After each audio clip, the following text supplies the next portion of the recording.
What's the problem? In the forests of Madagascar, every lemur needs mangoes, which means money to survive. Eating, building nests, and buying safety all require mangoes. But not every lemur has the same chance to earn them. Some lemurs just yawn and mangoes drop right into their baskets. Some work all day and only get a few tiny mangoes. And some never even get to touch one. In the Kingdom of Madagascar, meaning the institutional system, the distribution of mangoes should be based on effort and the rule of law. But over time, the flow of mangoes stopped following fairness and started following power instead. That's when corruption, privilege, and distorted power began to take root.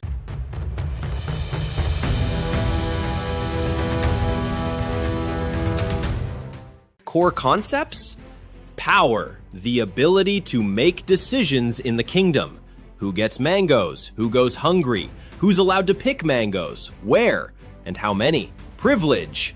Special favors granted to a small group of lemurs. Like a VIP pass straight to the biggest mango tree. It's not always illegal, but it bends fairness. Corruption. Using entrusted power to gain personal mangoes instead of serving the whole forest.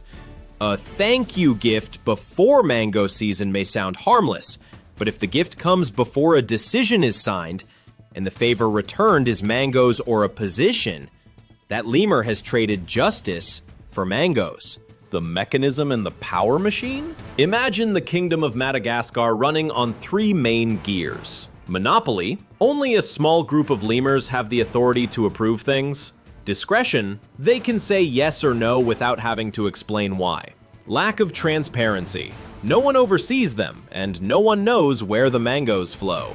When these 3 gears lock together, the mangoes start to leak. Some drip into the pockets of lemur officials, some are used to buy peace and silence, and the rest, the mangoes meant for the public, almost never reach the ordinary lemurs. Forms of corruption in the kingdom? Direct bribery. When a lemur needs a permit, they must pay a grease fee, a few baskets of mangoes to make the paperwork go smoothly. Nepotism and cronyism. Key positions are handed to lemurs from the same branch of the family tree, even if they don't know how to pick mangoes. Mango procurement. A bridge worth 10 baskets of mangoes is recorded as 15, and the extra mangoes roll into the pockets of friends. Policy capture. Policies are written to benefit lemurs who already have mangoes, turning injustice into something that looks legal. Mango laundering. Dirty mangoes are hidden through shell companies, then sent to other forests. Bribing inspectors and auditors. Instead of measuring the mango tree's trunk, they measure the thickness of the bribe bag. Who wins, who loses? Winners. A small circle of powerful lemurs close to the kingdom's center. Losers. The vast majority of lemurs across Madagascar's forests. Public mangoes turn into private ones, and projects end up weak and wasteful. Prices of goods and services rise because the grease cost gets added to everything. Honest, hard-working lemurs are pushed aside to make room for the well-connected. Young lemurs lose faith. To survive, they must learn the art of offering mangoes. And so, mangoes become the language of power. No longer a tool for growing the forest, but a key for keeping the throne. The root causes? Corruption doesn't grow only from greed. It grows from a system that allows greed to thrive. Power held without oversight. Low pay and high expectations make it easy for lemurs to justify taking a few extra mangoes. A culture of gift-giving and personal connections blurs the line between gratitude and bribery. Lack of data, lack of journalism, lack of watchdogs, and mangoes in politics. When mangoes can buy a seat, and that seat keeps producing more mangoes. The cycle of power, privilege, corruption? A lemur with power uses that power to gather mangoes for itself. Mangoes then help the lemur buy influence and allies. That influence allows the lemur to rewrite the laws, turning wrongdoing into something legal. The new laws help the lemur stay in power even longer, and so the cycle begins again. Corruption is no longer just an individual act. It becomes a distorted mango ecosystem. Impact on society? Trust collapses. Lemurs stop believing in the rules of the game, oversight costs rise, and every transaction slows down. Economic efficiency falls, mangoes no longer flow to where they're most productive. Inequality grows, privilege breeds more privilege. Moral values flip, honesty is seen as naive, while deceit becomes a survival skill. The global picture? Developed forests. Direct corruption is lower, but policy capture, lobbying, and revolving doors are far more sophisticated. However, they have FOI laws, freedom of information, independent audits, declarations of interests, and whistleblower protections. Corruption isn't gone, but it's harder to breathe.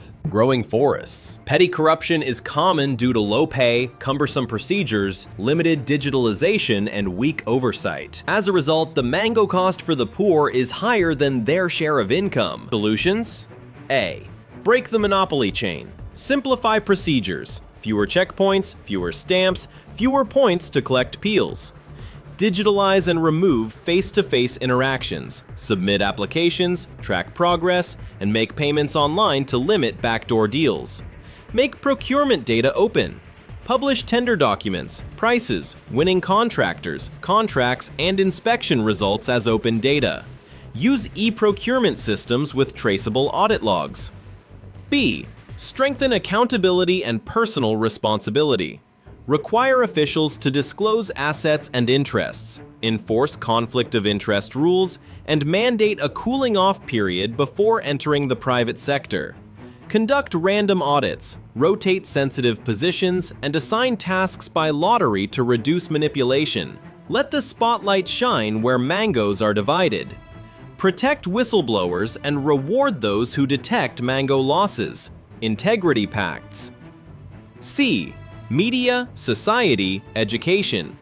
Promote investigative journalism and open data, public dashboards, and mango project maps.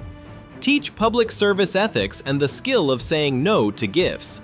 Empower community monitoring. Local lemur councils verify mango projects with on-site photos, receipts, and volume checks. The role of every lemur?